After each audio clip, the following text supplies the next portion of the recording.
The owner of this gift shop remembers when times were good.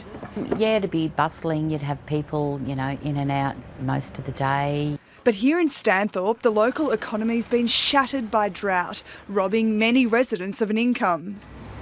Debbie Ann Wilmot says without customers, it's almost impossible to stay on top of small business debt. You've still got your rent to pay, your phone, your electricity, everything else. All the bills have got to be paid, but there's nobody coming through the door.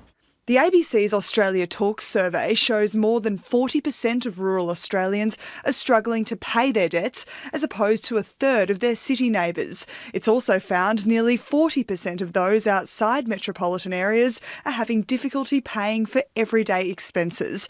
And 14% of rural residents have a personal loan, compared with 7% of city dwellers.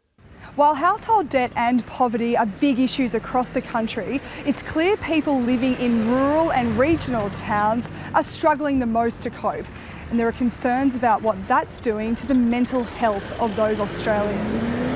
Many clients often express, perhaps suicidal thoughts or extreme anxiety, understandably so because of the hardship that they're in. Financial hardship is a difficult issue, so most people don't want to share their story publicly. This elderly man is living on $300 a fortnight and can't afford to keep up with house maintenance.